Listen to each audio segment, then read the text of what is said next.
everyone, my name is Kimberly Pepper, and I am about to read to you a mini-series I created called The Gate.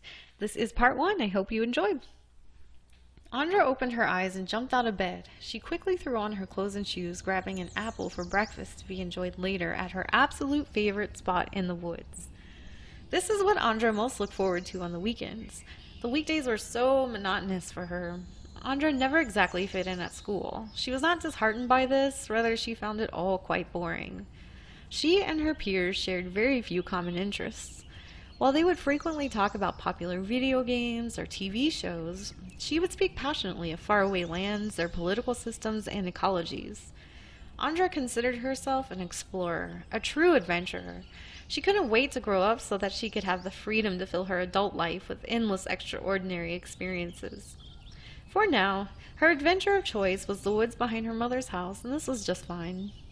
Andra loved this so much, in fact, that it wasn't uncommon for her to get caught up and forget to go home for lunch.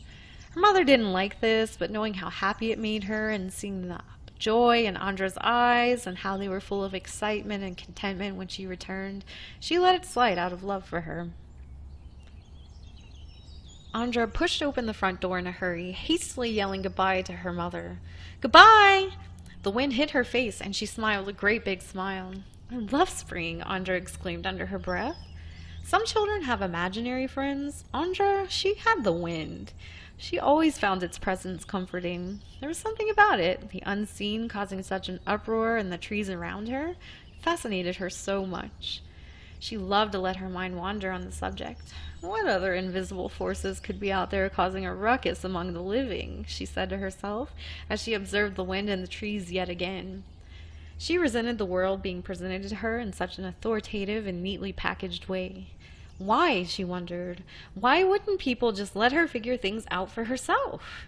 She hated school for this very reason. It was obvious to her that the world was in constant movement, constant change. How, then, was everything presented to her so solidly, and why the absolute insistence on rigidity? This truly did not make sense to her. Andra arrived at what she deemed her tree, a giant pine tree deep in the secluded woods. She loved it the most because it offered readily available branches for climbing, just perfect for her height. She tossed her shoes off, placed her apple in her mouth, and climbed until she reached her usual supportive branch. She sat on the branch, placed her apple next to her, and glanced out into the distance. This view, it always made her feel free. There was only this moment now, and all was well with the world. As she reached for her apple, she heard rolling thunder in the distance. It struck her rather odd, since it was a perfectly sunny day with very few clouds in the sky.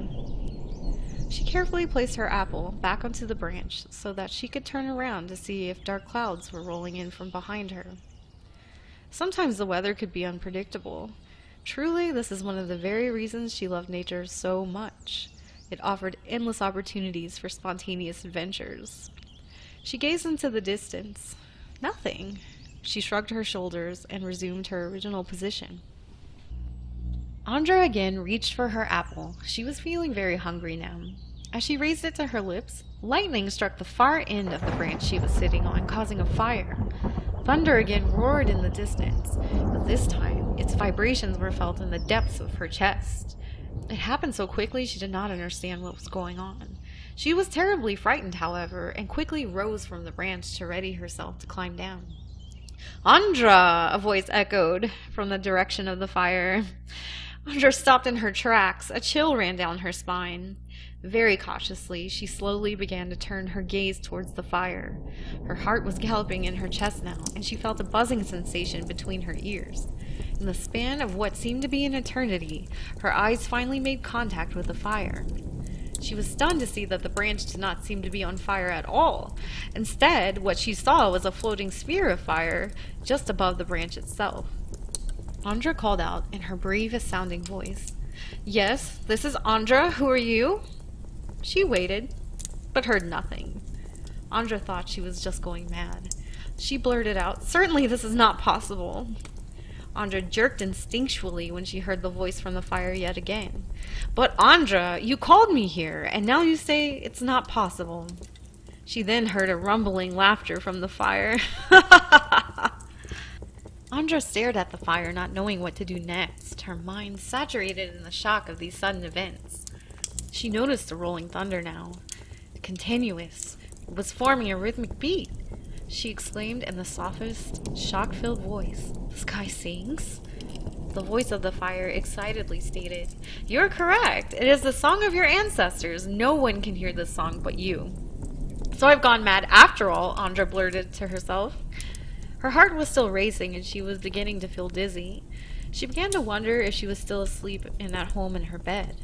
Andra again heard a laugh echoing from the fire. This laughter, it eased her a bit, but she also grew irritated. "What do you know anyway?" she shouted in a challenging tone. The fire, now taking a mischievous tone, stated, "I know you, but do you know yourself?" "Of course I do. What an absurd thing to say," said Andra. The fire, again sounding amused, said, "Have a seat next to me if you dare." Andra prided herself on her sense of adventure. She was also known to be very stubborn, and she was not about to let a talking fire get the best of her. Her eyebrows raised, she exclaimed in a high-pitched and shaky voice, "I certainly will. I'm not scared of you." Andra boldly took a seat next to the fire. Her fear was fading quickly now. Her heartbeat was returning to a normal rate, though she still felt a bit overstimulated and just a little queasy.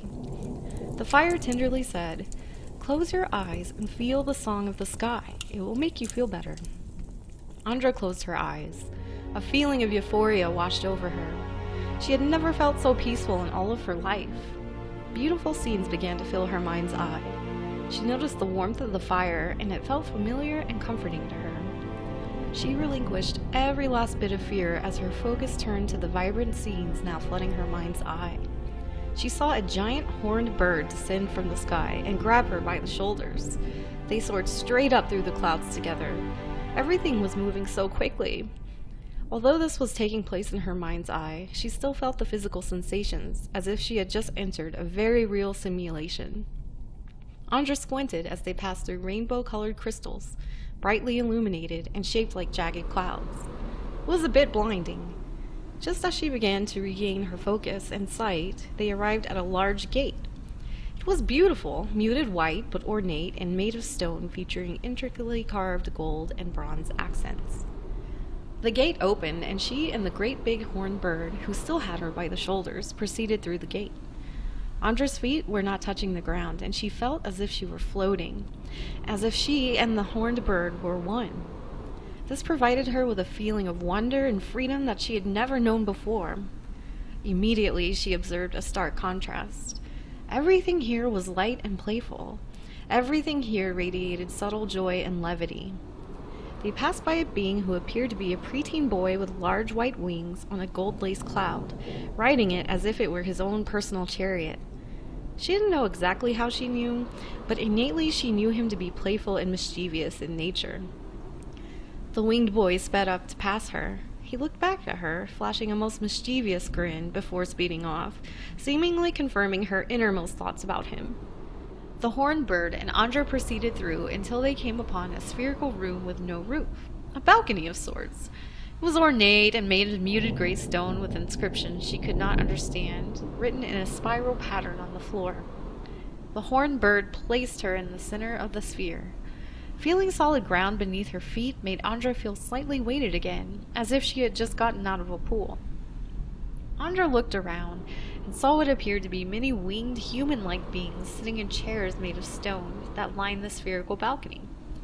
The horned bird landed beside Andra, and to her amazement shifted his form into a black-winged man, and took the only available seat as if it were his own. Andra stood in the middle of the sphere, unsure of what would happen next. She heard the sound of trumpets in the distance, seemingly signaling something she couldn't understand. Strands of circular, golden, sparkly energy as fine as thread descended on her in the form of a spiral from somewhere high in the sky. Its appearance reminded her of the sun, but in thread form. It was familiar to her somehow. This energy placed a crown on her head, made of gold, fashioned into very detailed leaves that slanted backwards behind her head in the shape of a crescent moon. It felt as if this energy were blowing cold air onto her face as it worked its way around her. Andra suddenly became aware the rhythmic sound of the thunder had broken its beat. This caused her to open her eyes. She felt the branch beneath her, and its familiarity comforted her. She felt the warmth of the fire still next to her. "What was that?" she yelled excitedly. The fire was silent. She turned more of her body so that she could stare intently at the fire. Her curiosity had piqued. Shocked and stunned, she watched as a large spider carrying her apple emerged from the fire. The spider looked up at Andra with all its eyes and said, "I have come to you from the water. Will you share your apple with me? I need energy to get back home." Andra, feeling quite ravenous herself, agreed, and they silently shared the apple. The spider, now feeling quite content, thanked Andra and began to use his web to descend from the branch. The fire was gone now. Truthfully, she hadn't realized when it had happened. She was so caught up in replenishing herself and amazed at the spider. Her thoughts were racing now. "Wait, where are you going?" she called to the spider.